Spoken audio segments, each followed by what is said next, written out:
Good afternoon. I'm Chris Monteith, Acting Chief of the Consumer and Governmental Affairs Bureau. I'm here with Julie Beach, the Chief of our Wireline Competition Bureau. We're happy to welcome you to this afternoon's roundtable discussion. We want to begin by, of course, thanking our distinguished panelists for being here today, with all of the members of the public who are here in person or watching online. We look forward to a lively and interactive discussion on the important issue at hand, and that is transparency issues. We also want to give a special thanks to Eric Feigenbaum, our Director of Outreach and Strategy in our Office of Media Relations, as well as to CGB staff who worked on putting together today's roundtable discussions. Becky Lockhart is here, and she's done a yeoman's job. And additional thanks to our AV staff for their assistance in facilitating the roundtables. As many of you know, these things take a lot of work, and they've just done a tremendous job. This is our third roundtable focusing on open internet transparency issues. By way of background, the Open Internet Transparency Rule currently requires providers of broadband internet access services to disclose accurate information regarding the network management practices, performance, and commercial terms of their broadband internet access services, and to make this information available to the public.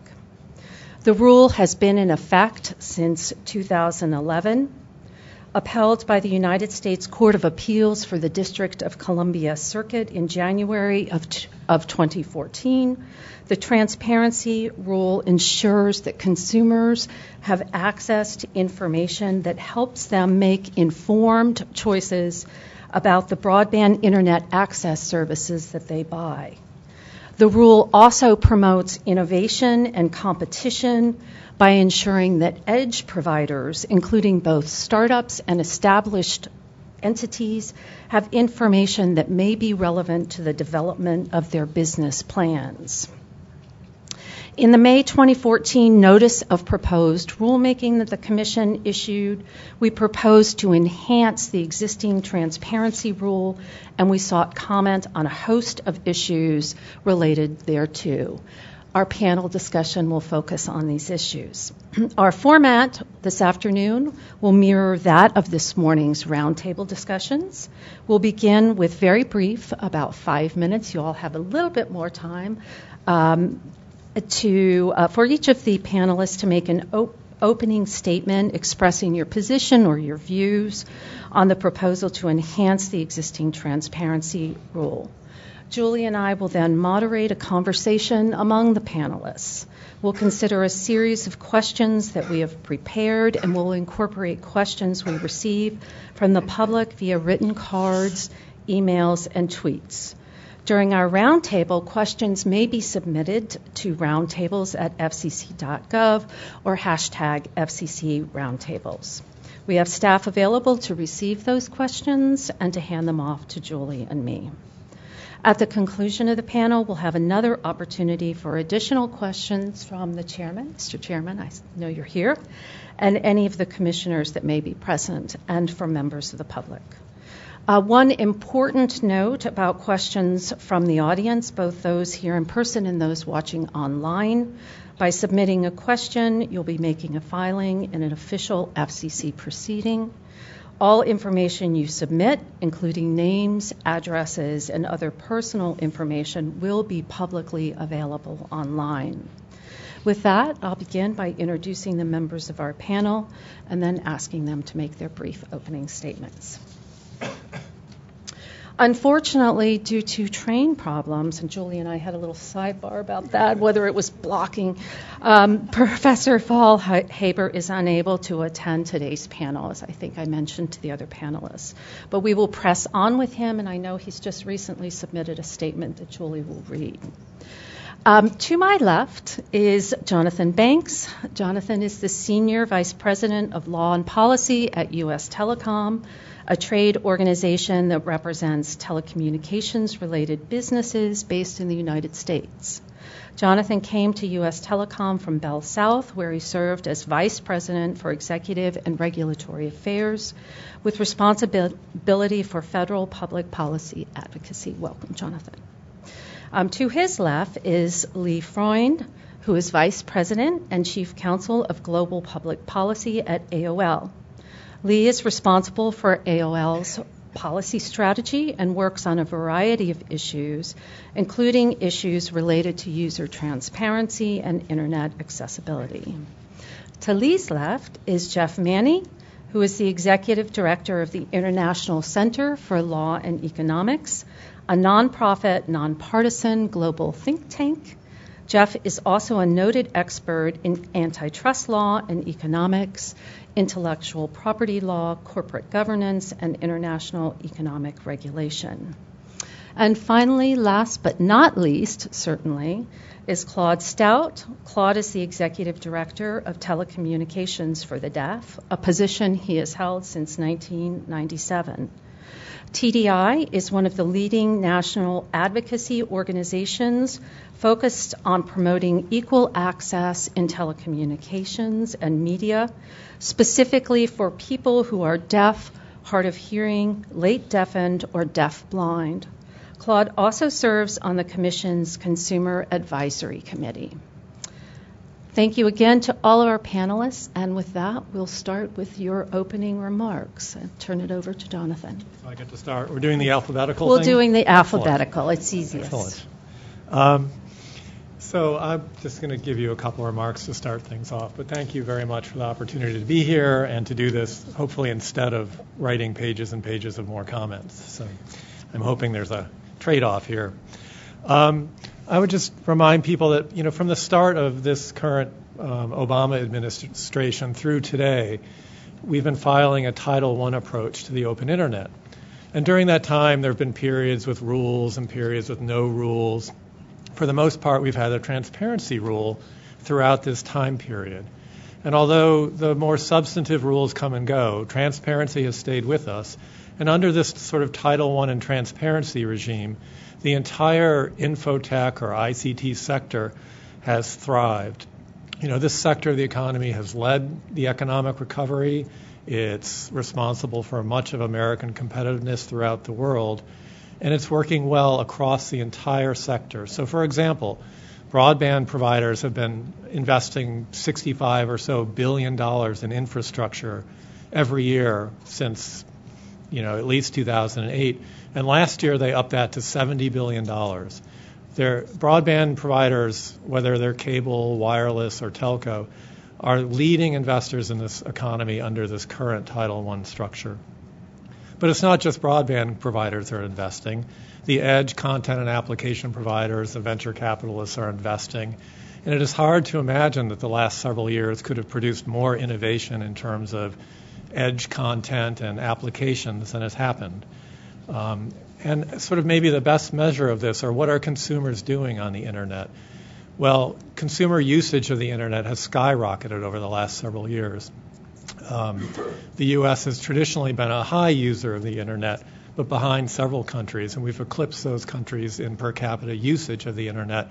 And now the U.S. is a world-leading user of the internet.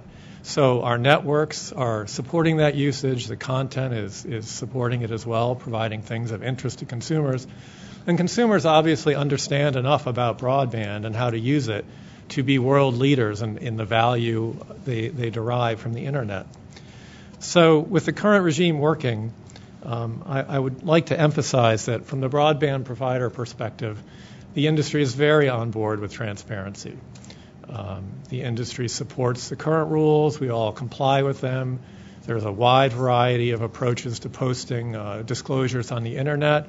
Companies have tried to simplify them through click-through approaches and all, and to avoid the sort of typical internet edge experience of a small box with pages and pages of content to scroll through before you simply hit I agree because you can't read anymore.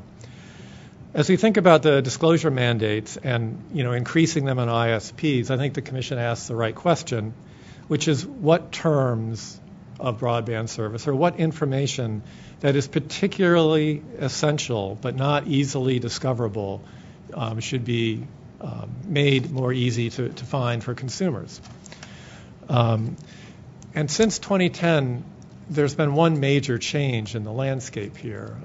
Back in the last time around, there was a real thought that there was a lack of information about actual broadband performance.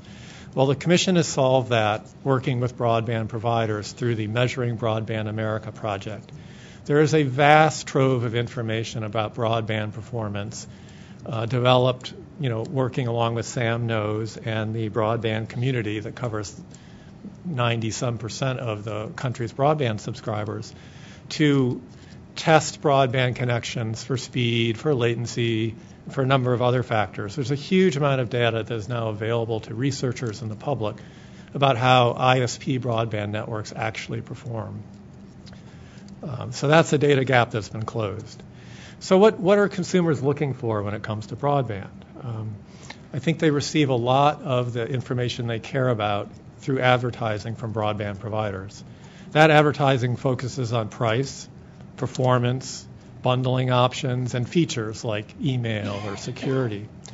And how do we know that this is information that's key to consumers? Well, the single best survey of this is one the FCC did in 2010. The FCC surveyed broadband consumers to see what is it they care about in broadband, what factors go into switching providers.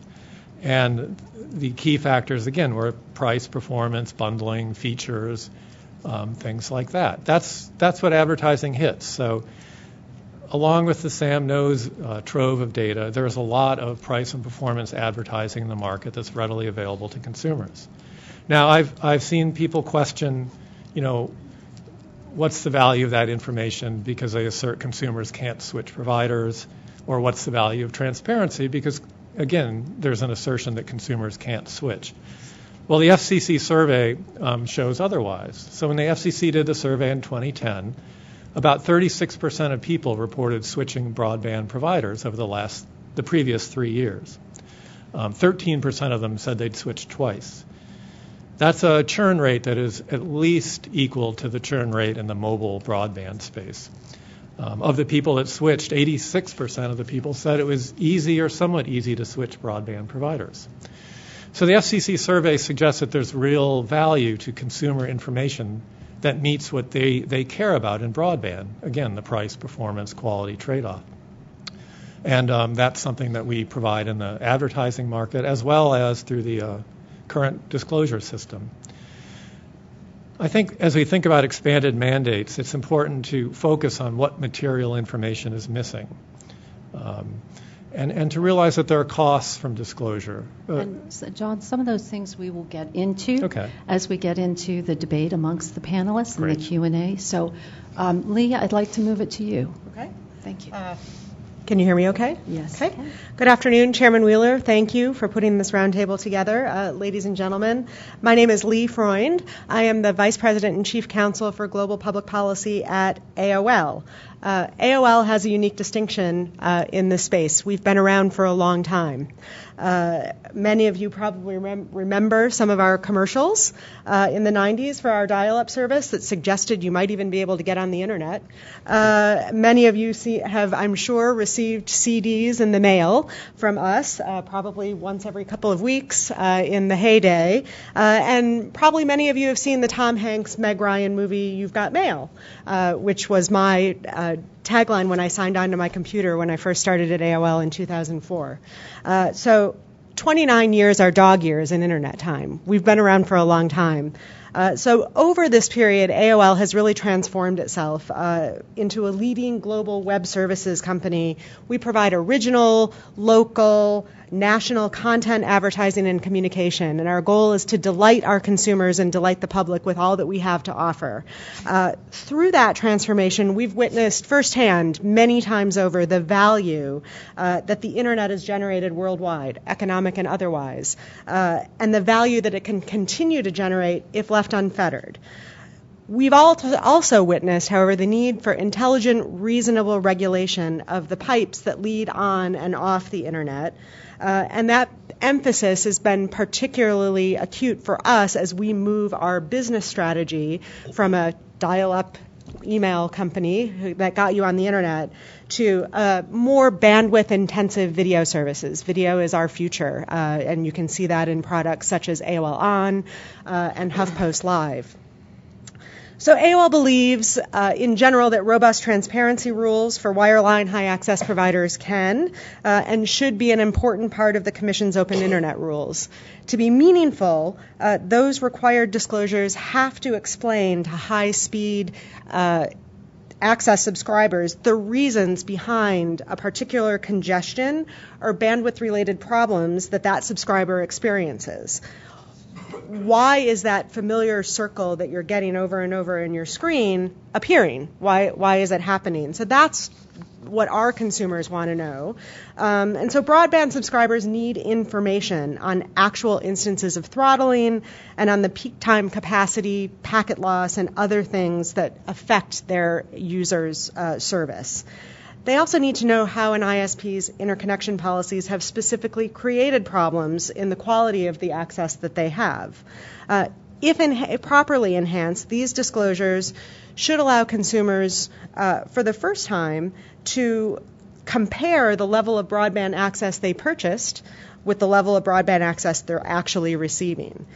While important, however, transparency just isn't enough to ensure this unimpeded access by users to other users or to edge providers like AOL, because broadband access remains a bottleneck.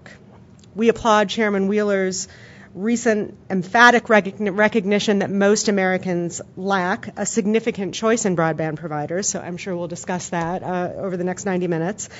But even where consumers do have choices, it's been kind of well documented, at least in our consumer experience, that switching providers is extremely difficult and costly to do. And so even full knowledge of the practices that those providers practice isn't necessarily enough. So we believe in strong and enforceable open internet rules. We believe in a prevention of the pay-to-play rules, and we are looking forward to being involved in this discussion. Thanks. Thank you, Lee. And Jeff, we'll move to you now. Thank you. Thanks to everyone at the FCC for having me here and for holding this roundtable. Let me take a slightly contrarian point of view. That'll ensure we have some sparks on the panel. I want to just say at the outset, before I light in, that everything I'm going to say about sort of the cost, the potential problems or pitfalls of disclosure should be taken against a backdrop of I certainly understand that there are benefits, and I'm generally in favor of some level of transparency. The market works when consumers, for example, or decision makers know what it is they're making decisions about. So don't take what I'm about to say as some indication that we should clam up and no one should have any information about anything. But we're used to thinking about disclosure as something that's sort of costless. And so there's kind of no need to justify it. Like, who can be against it? It's good. It's inherently good. We don't need to justify it. But that's not really true either by law or by logic. You actually do need a basis for imposing regulations, even if they cost less than other regulations might. Now, they're preferable if they cost less than other regulations might, but you still need to have a justification for imposing them, and you have to have a justification for the specific ones you impose. It's true that Brandeis said that sunlight is the best of disinfectants, and as I said a second ago, when consumers have meaningful access to information, they can make meaningful choices, and market competition can have its desired effect. While transparency undeniably has benefits, it also undeniably has costs, and the devil is in the details. Too much sunlight can cause cancer, after all. So I'm going to mention a few, I think, underappreciated costs or possible problems of disclosure. These may be things that can be worked out. They may be things that are inherent problems in disclosure. We just have to decide that the benefits outweigh the costs. But that's really key. We have an obligation to decide that the benefits do, in fact, outweigh the costs. So the first thing I'll mention is something I call the hydraulic effect. I've written about this in the context of securities disclosure, but I think it's relevant here as well. In some ways, the intention of disclosure is simply to have information information. But let's be honest, in some ways the intention is to deter some particular underlying behavior. The idea that Brandeis suggested is if we know about it, then the people about who are doing it may be less likely to do it, and we don't want it done. The problem is, of course, that applies whether the underlying behavior is good or bad, and we don't always know the difference. So sometimes we will be inadvertently deterring good behavior. So one example would be small ISPs may not make efficient upgrades because the added cost of disclosure or the added risk of some sort of liability on the basis of the disclosure makes it inefficient for them to do so, even if it wouldn't be in the absence of disclosure. So another problem we have to deal with is the measurement and comparison problem. When we're talking about price information, for example, which is one of the things that's proposed to be disclosed in enhanced disclosures, are we looking at accounting data or economic numbers? How are we expecting those numbers to be calculated? How are we going to ensure some comparability between them? And notice that if we do think comparability is more important than accuracy, imposing some level of standardization on disclosure can actually limit innovation in governance and internal management and oversight processes and things like that we often forget about, but they actually matter. Another issue to consider are the antitrust and anti-competitive issues. So one obvious problem with disclosing lots and lots of detailed price information or information about underlying otherwise confidential sort of behaviors is that your competitors find out about them too. So one risk is of tacit collusion from publication of prices and contract terms, among other things. There's another risk as well, though, a little bit less appreciated, but more like these kind of hydraulic effects, and that is there's a risk of erroneous antitrust enforcement or other regulatory enforcement on the basis of the underlying behavior about which the disclosures are made. So in the first hand, the tacit collusion problem is one that is occasioned by the fact that competitors are out there telling their competitors how much they're pricing their services at. The second one, and that's a potential antitrust problem, the second one is that the things that are being disclosed are ambiguous, especially when it comes to antitrust. We don't always know whether conduct is pro-competitive or anti-competitive, and there is a serious risk that disclosing more information about conduct that you believe is pro-competitive, but the regulators might believe is anti-competitive, would be a problem, and as I suggested a minute ago, might deter pro-competitive conduct.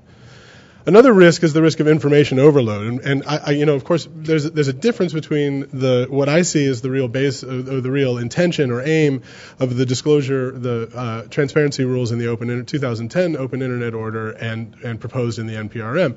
In the 2010 Open Internet Order, they were clearly aimed at consumers. There were a couple of paragraphs of language about transparency aimed at other places, but for the most part, we were talking about consumers making those informed sort of choices. I think that's the appropriate place to be focusing our attention here. But even for consumers, of course, there is a risk of information overload. And if you look at the litany of things that are potentially going to be disclosed even to consumers under the proposed NPRM, these are things that most of them don't understand. But even if they did understand them, you're proposing to disclose so much information that it actually devalues the information, the valuable information that may be hidden within there. If I make one last point, I see my time is up, but if I can just finish this list, I will yield on the other 6 pages I had. So related to that last point is that we need to be very careful about thinking about who the valuable information is valuable to and for what. And so, when it comes to disclosure here, for example, let me give an analogy. You go to McDonald's, you order your food, you wait for 6 minutes instead of 5. This is analogous to the spinning wheel that you mentioned. Do we feel like you have to have disclosure about why that extra minute happened? And if not, we should think about what's so special here. And we all understand there are some things that are special here, and why we merit or need disclosure in this case and not, say, in the analogous case of McDonald's. Let's stop there and give Claude a chance, please, and then we'll get back to the discussion. Thank you. Thanks. Okay. Thank you to the Commission for involving the disability community on this particular panel. We agree with the Commission that broadband providers need to be disseminating accurate information about their network management practices, performances, in commercial terms of their service. We support that. We consumers need to know what we're getting. We want our money's worth when we receive a service from a broadband provider. You would be surprised. Often we find that we pay so much for service that we don't receive. Some of us are paying for voice services. We don't need it. What we need is video rather than voice. The more of us that receive the correct consumer information will then be able to pay for the right amount of broadband needed, and that's not happening for many of us, and we need to fix that. We support the Commission wanting to make sure that the edge providers are getting accurate information as well about network management practices so that they can develop the content, the applications, and be able to support the devices that will meet our communication needs. If we have video capability the same way that others have voice capability, we want to make sure then the application and our devices are fully capable of making use of those services so that we have enough broadband. We often find we have the broadband necessary at home or at work, but on the road or when you're in another state, especially those that are more rural, such as Vermont, Mississippi, we find that there is not enough broadband available. There's not enough bandwidth available. We need more support with that type of information. We commend the Commission in wanting to make sure that the companies provide information also in an accessible format, which is also important. Some of us are deaf. Some of us are hard of hearing. Some of us are late deafened. And more importantly, some of us are deaf-blind. For individuals who are deaf-blind, we cannot access regular text or see video. We would rely on perhaps text that is enlarged or can be enlarged, and that service needs to be supported. It's very important that when providers have customer service departments, their staff have to be ready to communicate with deaf and hard of hearing people. We often end up asking questions about our video phone or our devices, and we want to know if their particular companies will support the devices that we use with video relay service, or will enough broadband be available to support our caption telephone service. Often we end up relying on the relay service providers to give us that information when we should be receiving that information, or even more so, better service from the broadband providers. We're in the community at large. We're not a special set-aside community. We are part of the mainstream, and we can't rely just on the special services every day. Thank you. Thank you, Claude. And now, Julie, do you want to read the statement that was provided by Professor Fallhaber? Sure. I'm glad we have this, since we can't have the professor who suffered from that other sort of network blocking event. So I'll just read this into the record, and then we will start with questions and dialogue with the panel. So from Professor Fallhaber, he writes, 5 years ago, I gave a presentation at the FCC on transparency and broadband ISPs, which I also published as a paper, which is still on point today. That paper is on a table in the back of the room, I'm assured, for those interested. I outlined 4 principles of transparency on which I believe everyone can agree. Suppliers must disclose credible, decision-relevant info to consumers about what they are buying. Information must be very easy to access, for example, at the point of transaction or use. Must be easy to understand and credible. I then went on to suggest a variety of specific ways this could be implemented for all broadband ISPs. This later became part of the first Open Internet Order. We are now here to discuss extensions to that order. But before we do that, we need to ask, Has the FCC actually implemented transparency principles that were in the first order? Answer, no, not even a little bit. It is virtually impossible to find any information or even access point for information on any ISP's website, nor on the FCC's website. Bottom line, the FCC hasn't even started to implement transparency plans from the first order and do not seem to be aware of this failure. Why are we starting on extensions of it? What extensions?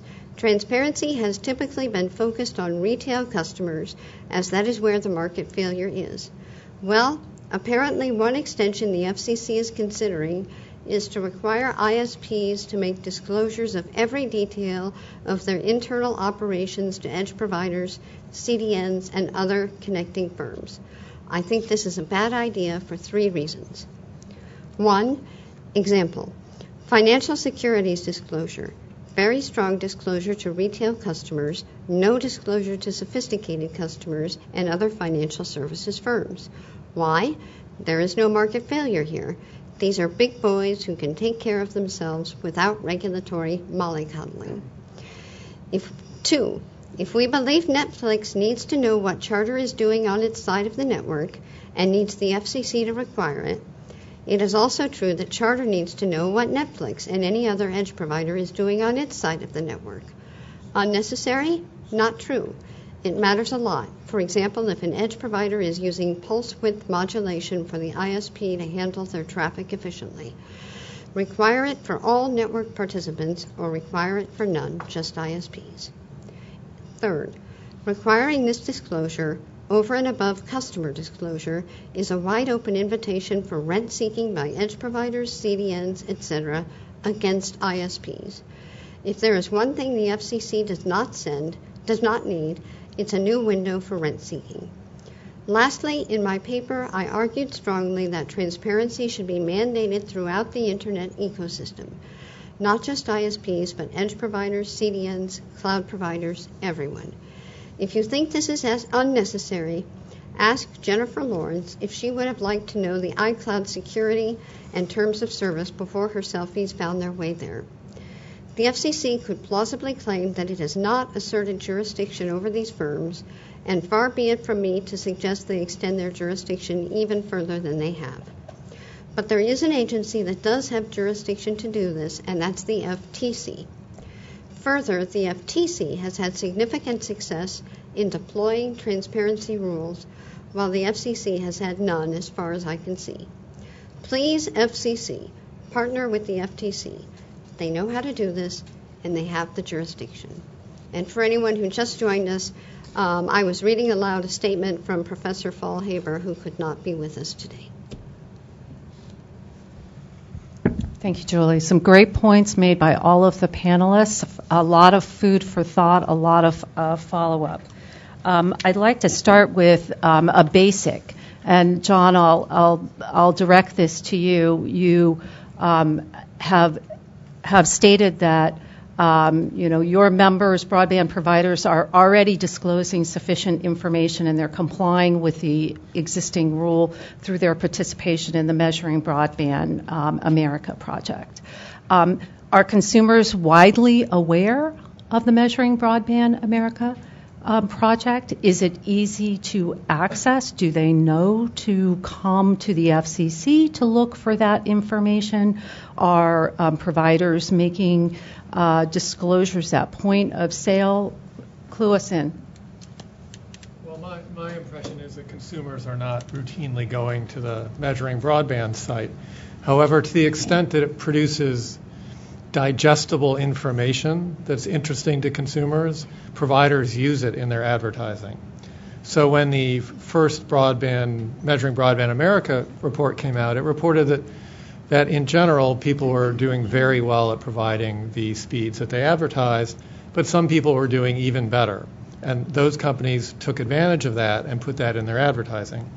So I don't believe that the Measuring Broadband America project is necessarily going to get directly from the FCC to consumers, but I think it's worth the FCC thinking about that.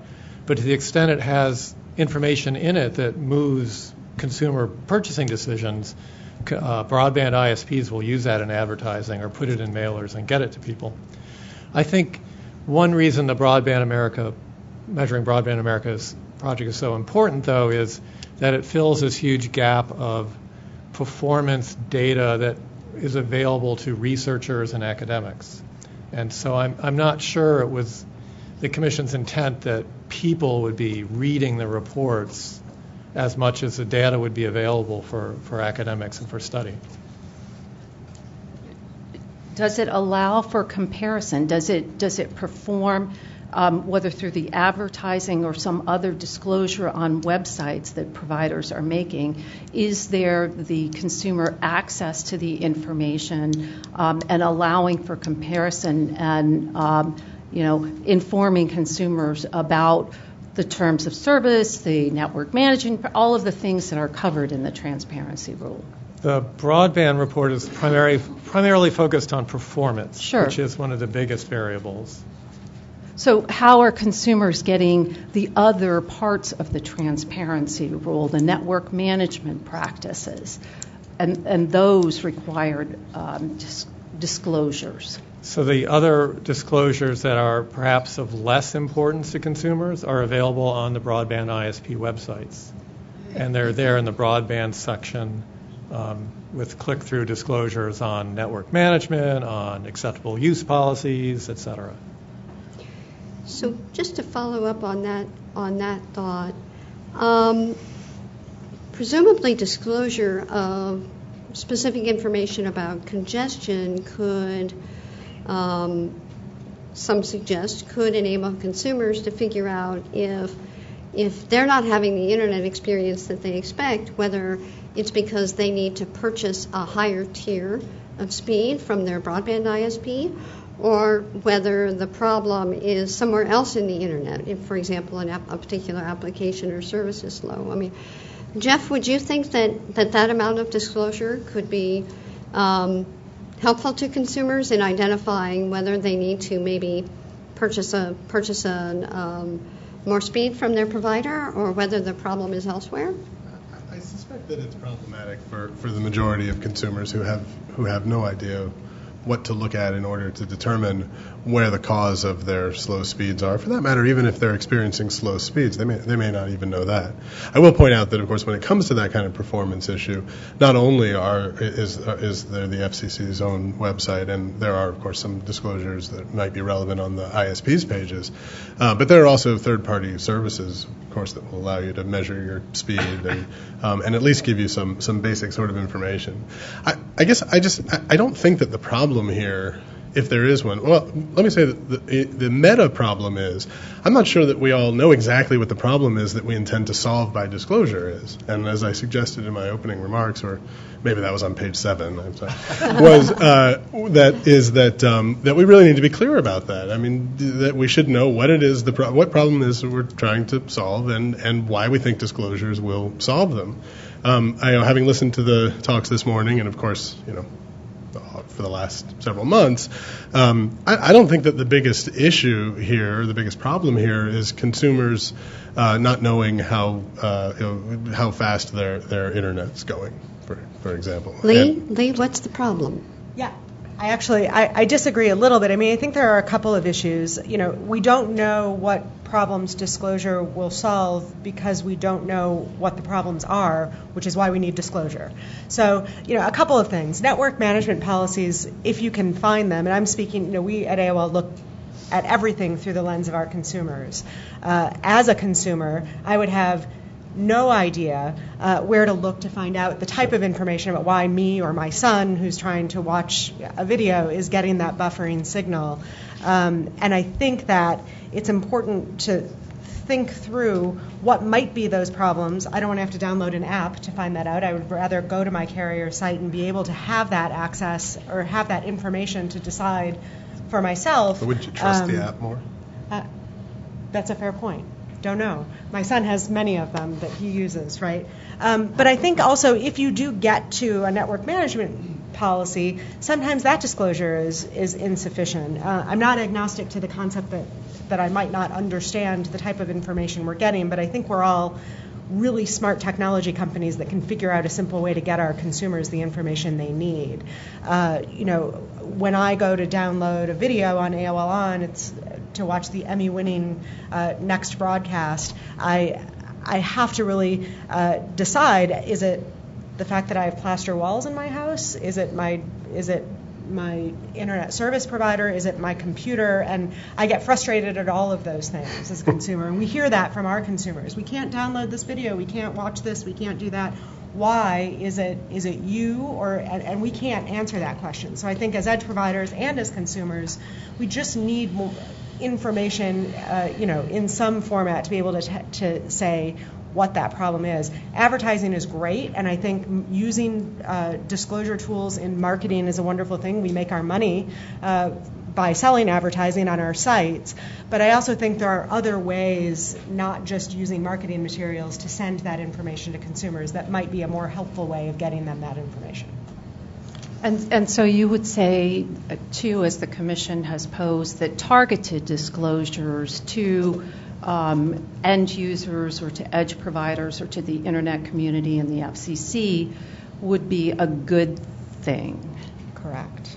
Okay, you want to expand on that? Yeah, I think this gets to the issue, too, that Jeff mentioned, that there can be overload of information. Consumers don't understand the terminology, and so therefore it's not useful to them. It doesn't help solve that problem. Sure. So, and someone mentioned, whether it was on the record or not, but the credit card statements that we all get, the 700 pages of very fine print, and nobody really thinks that's useful, right? But I think that we as technology companies can all think of a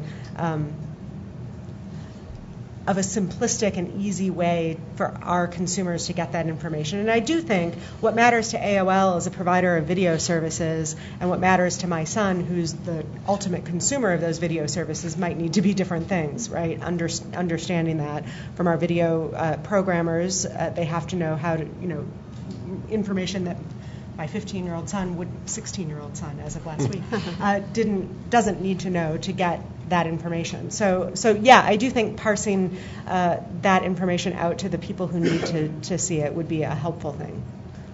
And I'd be interested in Claude's view on that as well. In particular, whether disclosures in the face of congestion to help identify sources of congestion could help consumers in general or consumers who rely on particular applications and devices within the disabilities community identify whether the problem is with, if they're having a problem, if the problem is with an ISP, an application or service provider, a device, etc. And how can we make this digestible for consumers who aren't engineers? Mm-hmm.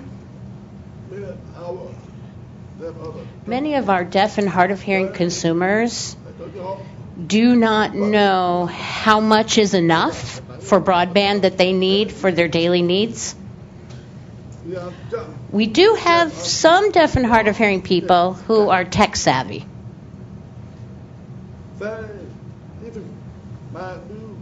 Even my new director of public relations at TDI, he went to California and his car was towed, and he thought, oh, crap. And his iPhone did not have enough bandwidth because he had already used up his monthly allotment. So he ended up having to call his mother and ask his mother to call the tow truck company, and then he went home and was able to finally use his Wi-Fi to make the rest of his arrangements with the tow truck company. But this is because he was only given a limited amount of broadband, and that's not good, because if he's limited, and I believe at the time it was 2 gigabytes a month, to make an emergency call can eat up 1 gigabyte. And if he really had to then stay with what iPhone service he had, it would have eaten up another gigabyte, and that would have cost him more money that month for the one emergency. I mean, for hearing people, having voice services available, you have unlimited minutes. You don't pay more if you talk more. So there's this disparity there, and that's not equal. There's no equal benefit for deaf and hard of hearing people. So we always encourage the FCC to work with industry to make sure that whichever it is, that we get a fair deal. Now, consumer education is vital, and consumer empowerment. Many consumers need to understand how much broadband it is that they need per month for the variety of needs they have, and which providers will be competitive for them in their area. Often, deaf people are only limited to one option, perhaps two, because then they go with the least cost. But, least cost doesn't always mean superior service. And if they want superior service, they can't afford the cost. Often deaf and hard of hearing people rely on relay providers to do consumer representation or to be able to answer these kinds of questions, but then they get those competitor kinds of answers. They don't get the full picture.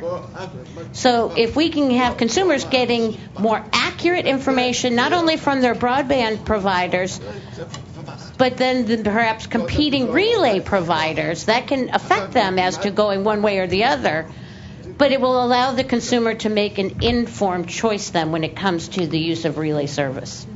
And John, do you or others, do you have a comment on what Claude is saying and how an individual who has particularized needs can get the kind of information to make better choices in terms of their service?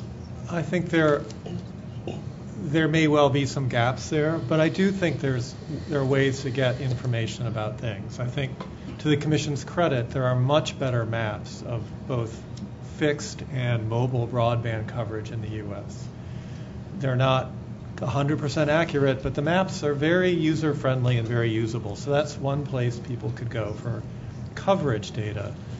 For usage and how much capacity do you need, there are a lot of individualized tools people can use, from the speed test on the Commission's website to other speed tests. So there are ways to get this information, but whether it's really tailored to this community, I'm not really fully aware of.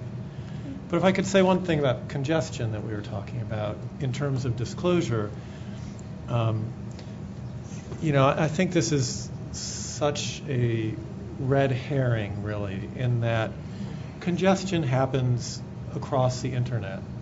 So, and as you heard earlier today, congestion is an intrinsic part of how the internet works. So if you start with a Netflix issue or watching a video, there is congestion at the Netflix servers. There's congestion possibilities, certainly at the busy hour, at every router that traffic hits on its way to your house. There is congestion or issues with your wireless router, with the computer you view it on. If you walk upstairs from the basement, the spinning wheel can go away. Unless we're going to do reporting on congestion at every step through the internet, you won't understand what the issue is. And yet much of that will be useless to people, because much of the congestion at some internet router is not individual specific. It has to do with all the traffic and packet loss. And there's no practical way to report on that to a person. And so I think what that means is that consumers do the smart, sensible thing, is that they look at the performance of their broadband connection. If they get spinning wheels all the time and the neighbor doesn't, then the neighbor comes over and they get a new modem, or they up their service, or they do something. But they look at simplified measures of what matters. So we've gotten a question by email on a slightly different topic. So I'm going to shift gears a little bit. The question is about ISPs, and in particular, in this case, an ISP that is faced with needing to block certain ports in order to thwart attacks and attempts at abuse. And I think for this panel, particularly focused on transparency. The question I take from this is, if the commission were to require a certain amount of disclosure, could we actually make a tax like that easier to execute, because those who would generate those attacks have more information? Are they then difficult to thwart, more difficult to combat, et cetera? Jeff, do you have a thought on that? Sure. I mean, yes, the answer is definitely yes. That doesn't mean that the benefits don't outweigh the costs. I don't know that for sure. But I am sure that would be one of the costs. And a bigger sort of way of putting that is that tacking on a disclosure obligation makes certain choices less attractive, and probably, generally speaking, leads to sort of stasis. There is less incentive to start to engage in some new innovative traffic management activity, precisely because you're going to have to tell all of your competitors that this is what you're doing. Not only your competitors, but as the question suggests, hackers and spammers and everyone else who might be able to take advantage of it. That doesn't mean there aren't still reasons that you would do it. Of course, it may be worthwhile, but it's an impediment to that.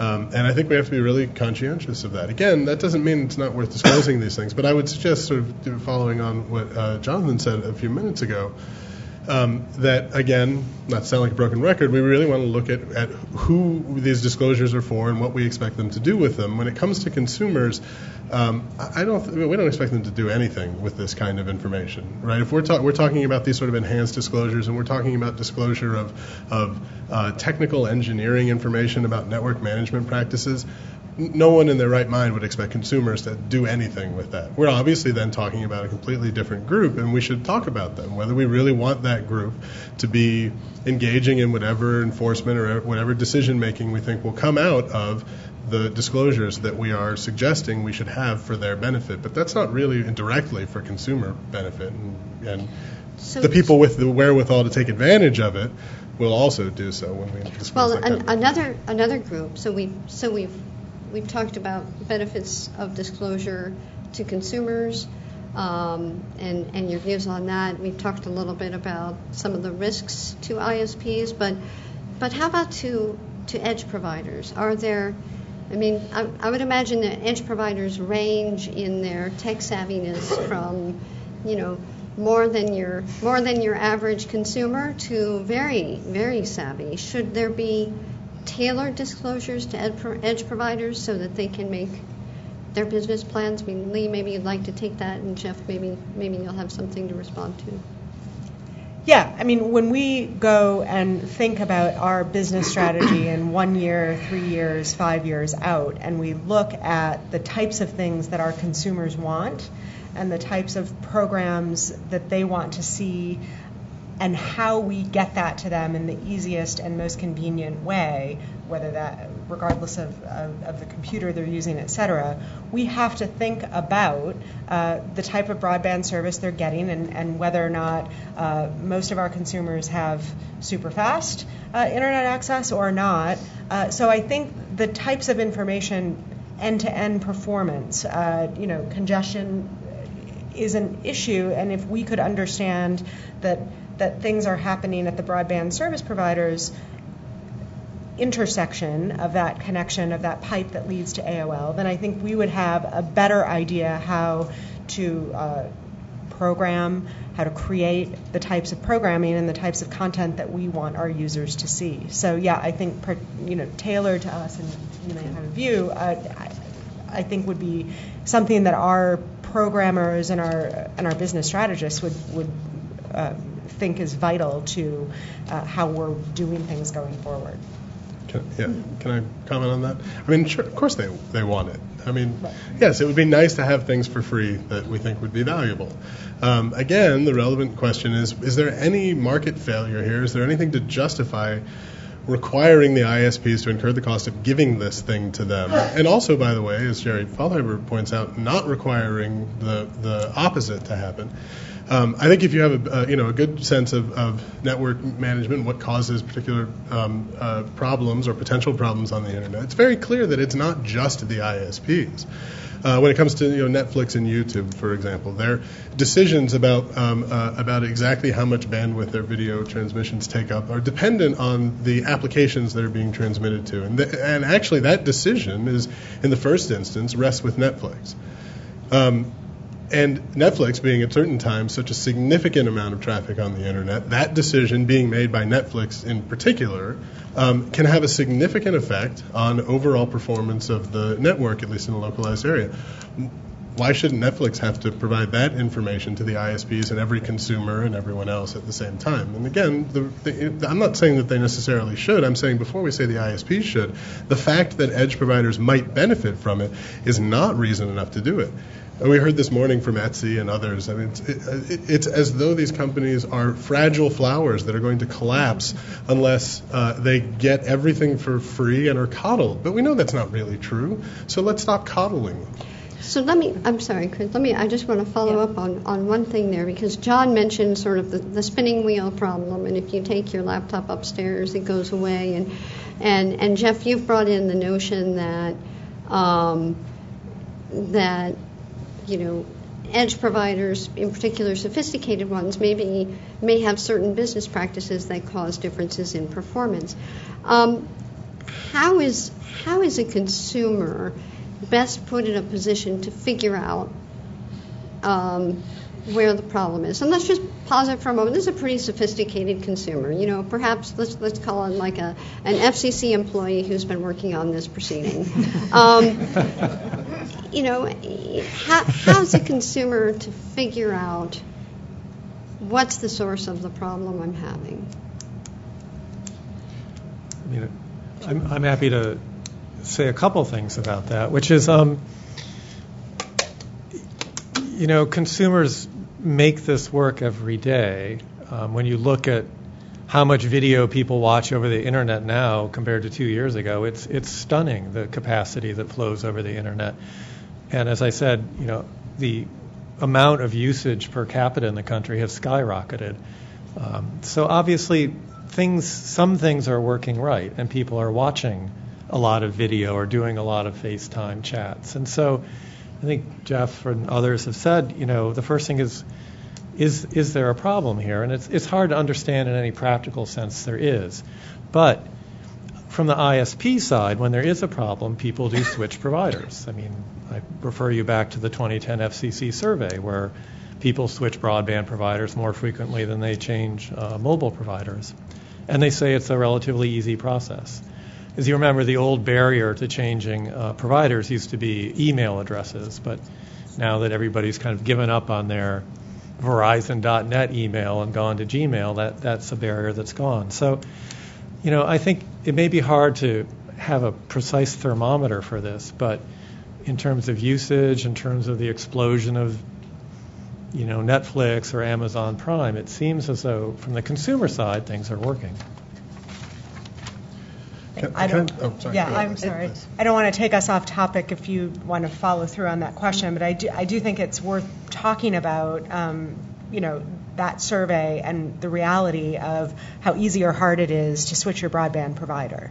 One of our AOL employees, I think there was an article recently where he described the horror of having to go through and try to change his internet provider. Choice is another big factor in that, which I'm sure we can talk about at a completely separate panel. But early termination fees, difficulty with the equivalent bundles, returning the equipment, I know is an issue for my husband, who has to figure out whether or not we need a new thing or not, and to figure out where to go to take it.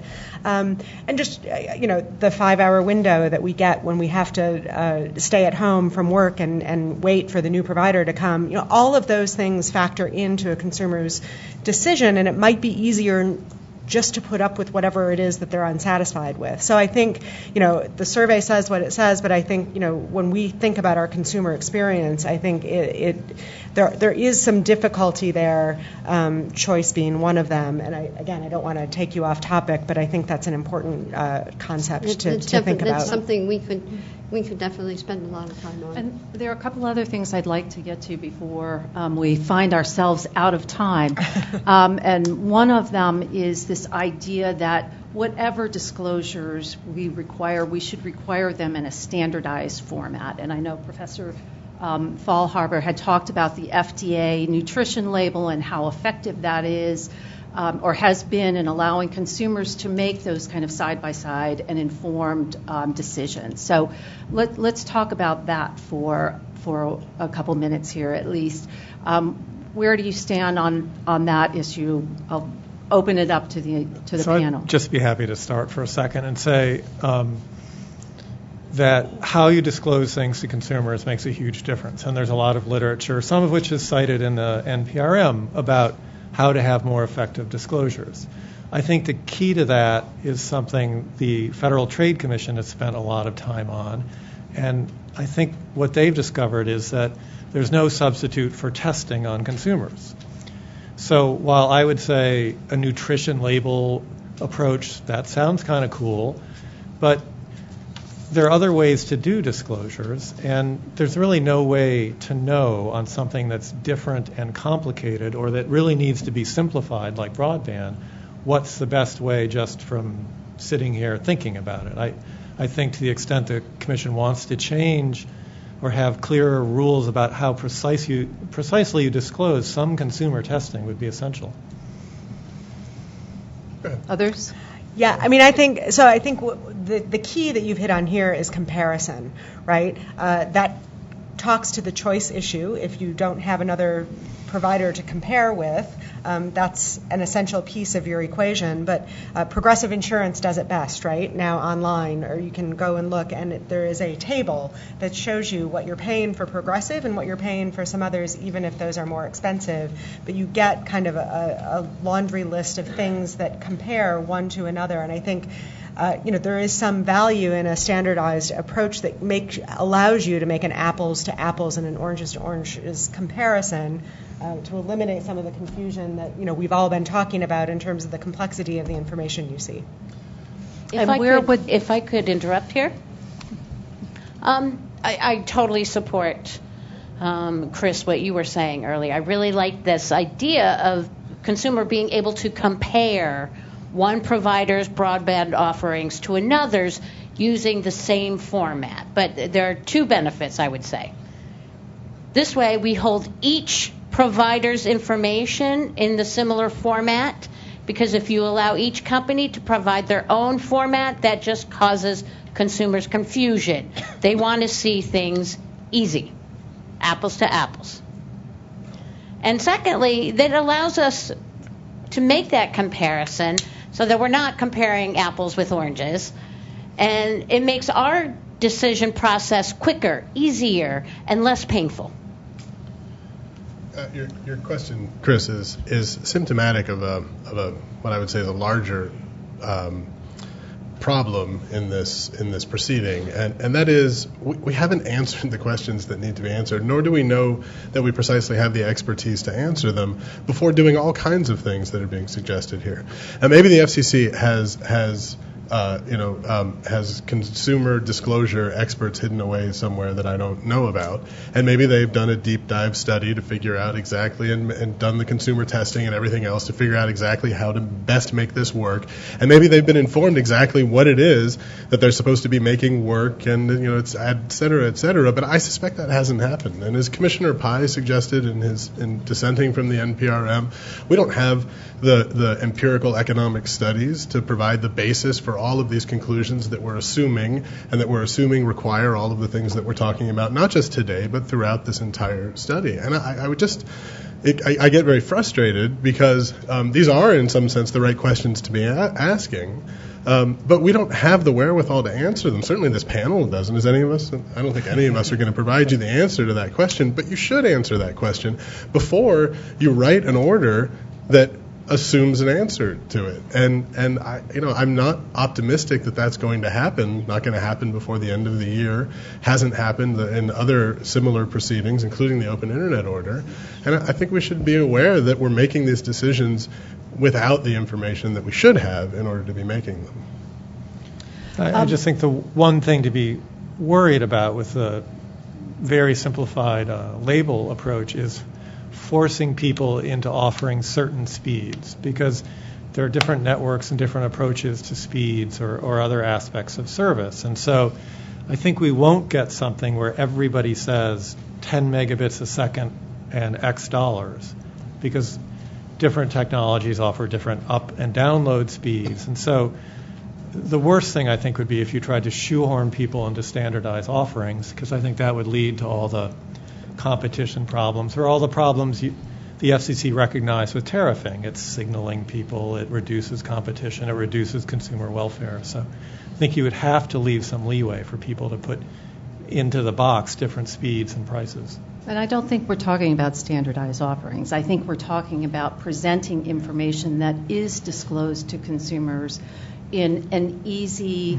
way that they can understand. And as we said, that they have a hope, at least, of comparing what various providers offer. But there is some feedback, though, in that. Again, I'm not a super expert in this, but I have done some work on disclosures and their effects on underlying conduct. And one of the things that happens is, for example, by mandating standardized accounting information be used. I mean, that kind of information is useful for a lot of purposes, but it's very expensive to sort of create and obtain. And whether intentionally or just by accident or not, it becomes used for many other purposes inside of corporations. They're not producing this accounting data in every sense necessarily because they think that's the best way to manage their operations. They're doing it because the SEC and someone else requires it. But then they use that information for other purposes. And you know, I mean, I'm not saying we should protect them from themselves. If that's a stupid thing to do, well, then they shouldn't be doing it. But I'm just suggesting that kind of feedback does happen, and I don't know the extent it would happen here, but I wouldn't be that surprised to see standardized format of disclosure leading to more standardization of conduct, even though that wasn't the intended result. I'd like to ask a question from one of our consumers. Randy asked, perhaps to Mr. Banks, or others may weigh in, if advertising is the best way to make information available to consumers, would you advocate the recent Netflix warnings that said your ISP is causing poor video performance as a means to attribute responsibility for network congestion? Yes, I would advocate for Netflix doing that and Verizon posting its side of the story back. And like the internet works nowadays, it seems to get all over to everybody very quickly. And then people can make up their minds. And Lee, do you have a comment? No, I don't have a comment. I have agree. kind of a natural follow-up from another consumer to your response, John. I'm not sure what the consumer's name is, but the question is, do ISPs have any incentive to disclose vital information without regulations? Well, so ISPs run these extremely high fixed cost businesses, and they're essentially desperate to sign people up to use their services. So they have every incentive to advertise in an attractive way about their service. Now, at least in the 82% of the country where there's a direct wired competitor, their competitor has every incentive to advertise that their competitor's service is actually slower than it's portrayed to be, or more expensive, or that they have a better deal. So I think between the fact that companies need customers and they need to keep customers, and their competitors want those customers, I think you have a sort of two vectors that mean a lot of information that is meaningful to consumers gets advertised. And I just want to add that when it comes to things like the kind of information that is asserted would be useful for edge providers, for example, to optimize their performance, ISPs have every incentive of facilitating that as well. And the ISPs tend not to be in a contractual relationship with the edge providers, so maybe that's not the best example, although they want to facilitate edge providers doing whatever they need to do in order to optimize their performance if the ISPs have anything to do with it. But with CDNs and transit providers and peering relationships and everything else, everyone everyone has at least some incentive. I understand we're all disagreeing about exactly what the ISP's incentives are, and it's alleged that ISPs have really nefarious incentives, but no one thinks that they only have nefarious incentives. I suggest they're slightly smaller than others. The point is, they have at least some incentive to make sure that these things operate sufficiently. So again, the relevant question is, how much more disclosure are we going to get by mandating something that is determined by the regulators than the ISPs are already going to do, because it's important for them to run their business. When you couple that with the fact that they have every incentive to disclose bad things about their competitors, as Jonathan was just suggesting, there's a lot of disclosure out there happening already. I think the answer to the consumer's question is we should expect a fair amount, and we should really find out exactly how much more, what the delta is that we think we need before we mandate it. Jeff and others, you talked a little bit too about the costs of disclosure. Could you expand on that? Well, I feel like a broken record, but I would be happy to. I think that, as I mentioned at the outset, so in the first place, these things are not cost less. Okay, well, yes. It's not cost less to produce this information, and of course, it's not just producing it; it's also collecting it, and it's also, and this isn't information that's already collected?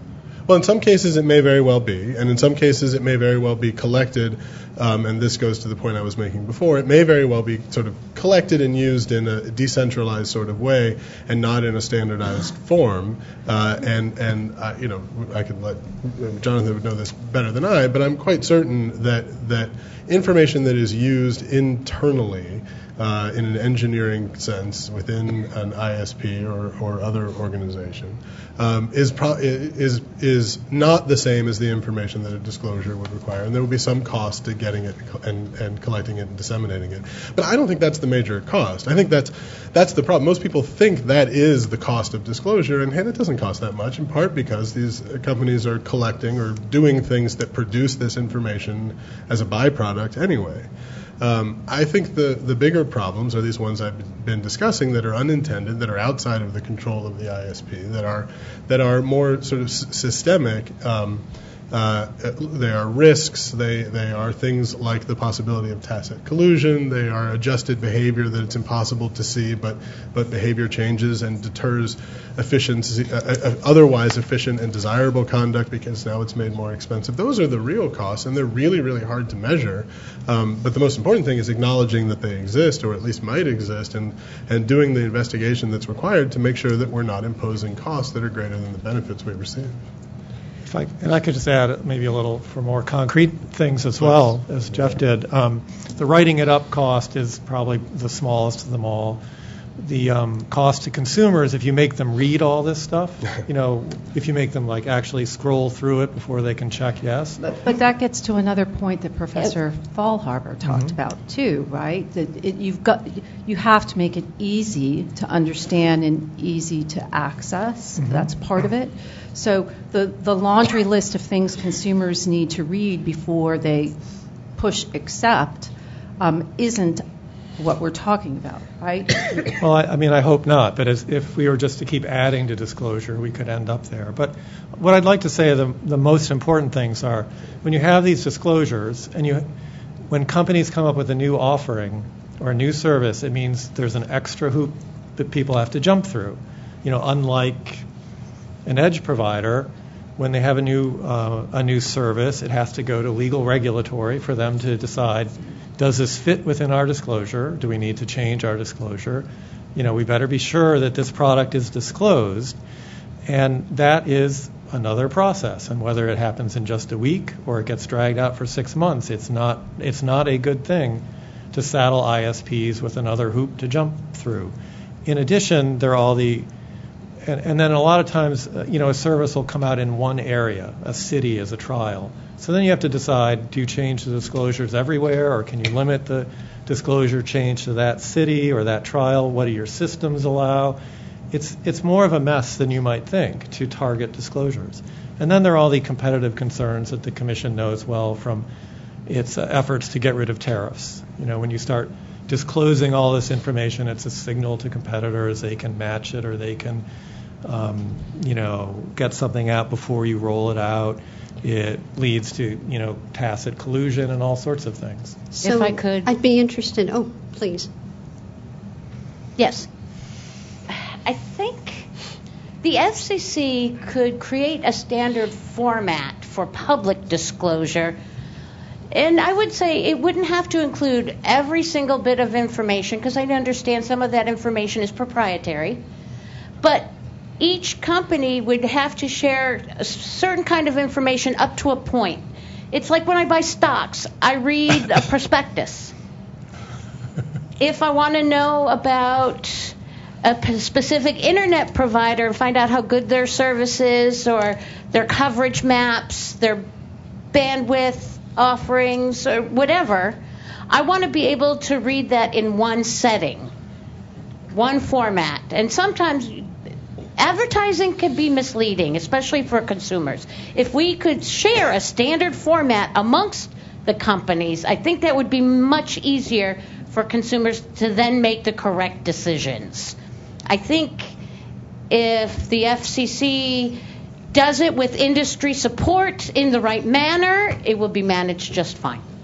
I want to bring Lee into this, and maybe then we can have some I think this responses. is. But in particular, I would be really interested in any examples you're aware of where the lack of disclosure has caused harm to an edge provider. Maybe was something not rolled out, was something rolled out but it didn't go as well because there was a lack of information.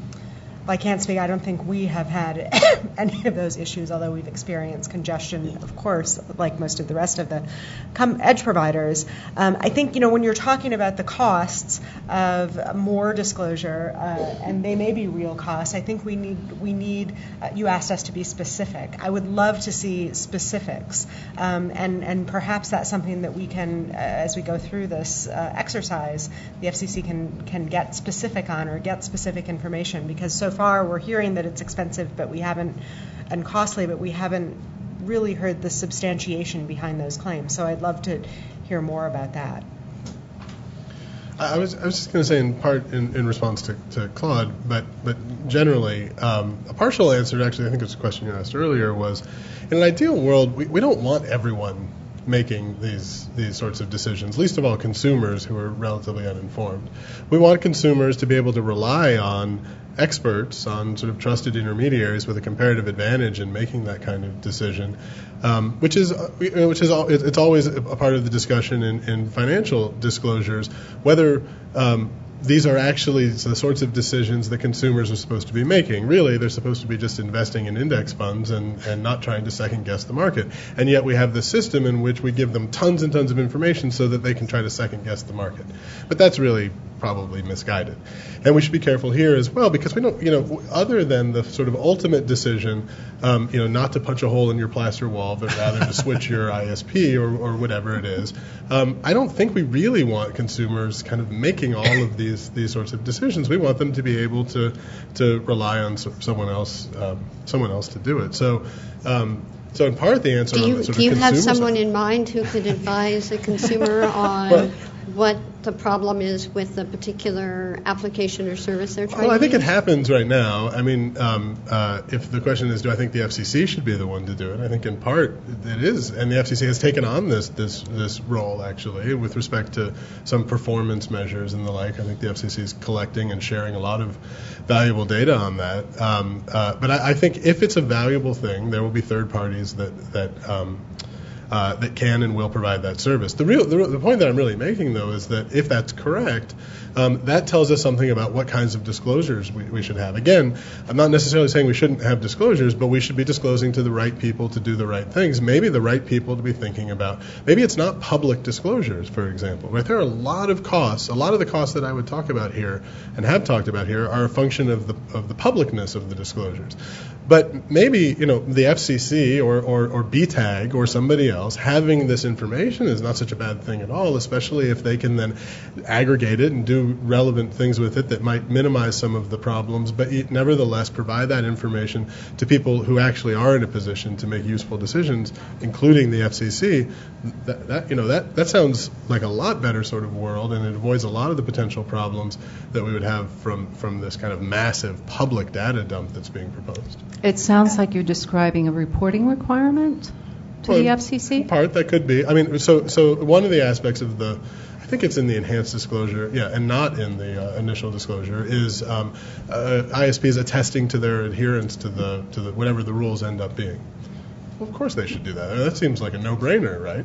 And that sort of thing makes perfect sense. If there are rules, if we've enacted, if we agree on, we don't have to agree. If 3 commissioners agree on rules that are enacted and require ISPs to do certain things, I don't think it's crazy to suggest that they should have to provide the information necessary for the FCC to determine that they are actually doing those things. But that's very different than providing the information necessary for every consumer in every city in the world, or country, to decide that. I just want to make one point here, and I think that it is that we have to be, I think we should be really careful not to be overly paternalistic when it comes to our consumers. They're really smart, and they get stuff, and they understand how to get on the internet. And I think that we need to be careful about oversimplifying that conversation and helping, I think those at E-Trade might take issue with the concept that you have to go through an intermediary to save yourself from yourself. So I think more disclosure to consumers and to let them make smart choices when we know how tech savvy so many of them are is a good thing. And if I could just add, I think, it's right that we shouldn't be so paternalistic about consumers, but I think it's especially true about being paternalistic about edge providers. I think, when the Commission said we should look for information that's material or particularly important, but not available in the market, I think there really is no piece of information about broadband provider networks that is not available, whether it's through hiring an engineer, through talking. I think Cisco knows as much as anybody about how all these networks work. There are consultants, there's the IETF, there's no shortage of places to go to find out how broadband networks really, really work in terms of their routers and servers and configuration. So, Lee, you're agreeing with that? Edge providers don't need any assistance? Not necessarily. No. Well, I'm not saying they need no assistance. I'm saying that to the extent how a broadband last mile network works, that is not a secret. It is a secret to me, perhaps, but it's not a secret to thousands of engineers across the country. And to the extent it mattered to any startup, I think they could hire such an engineer in seconds. And I think perhaps the enhanced disclosure obligations might help people that are edge providers to figure that out. So I go back to the point, do we really need to be helping edge providers figure this stuff out? Many of them are far more savvy, I think, Jonathan, you made this point, than the consumers who you've just suggested are quite savvy, and it's true, there's a lot that can be done, especially using the third-party intermediaries. By the way, E-Trade is a third-party intermediary. That's but your point is taken. There's a lot that consumers can do, but it helps to have help in doing it. But when it comes to most edge providers, maybe you have someone else in mind. Maybe you are thinking of the kind of garage startup. But actually, even then, right? So much of what happens on the internet doesn't really directly affect the kind of garage startup because she's not in it alone either, right? She's got a blog, but her blog is on WordPress, and it's WordPress that is of course has much more bargaining power, is in a much stronger position than. All right, so it's not Bob Law's Law blog, my favorite theoretical blog.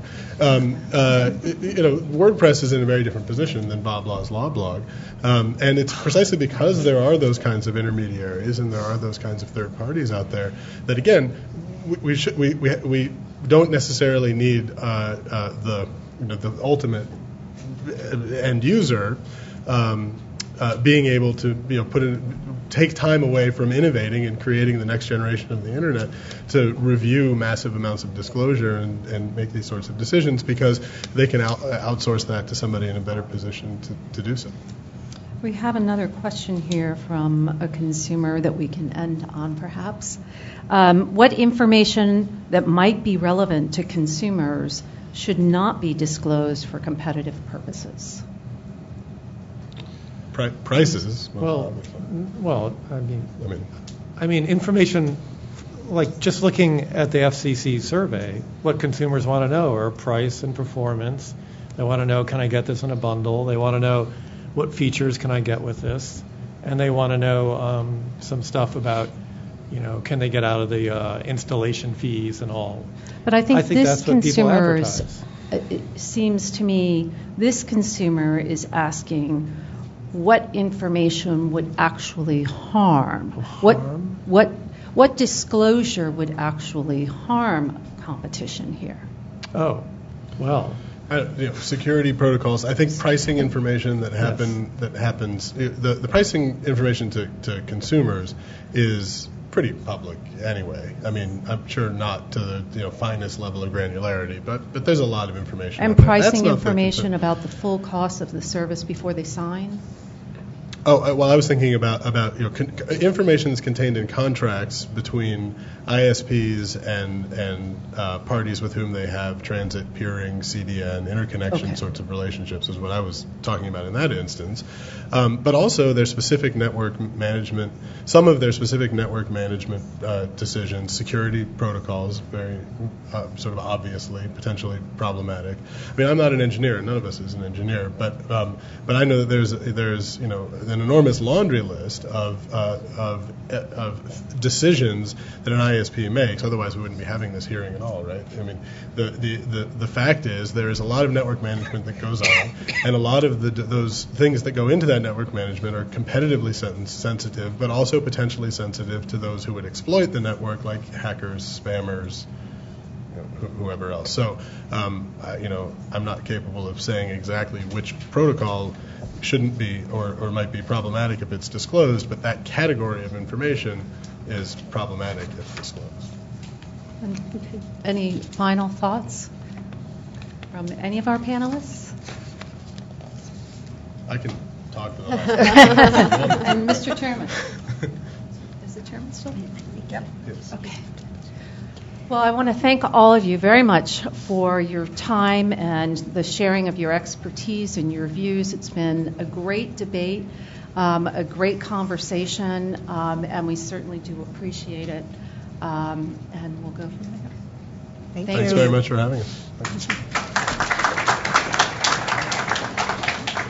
So we will reconvene at 2:45 for our last session of the day, which is on mobile broadband and the open internet. See you in 15 minutes.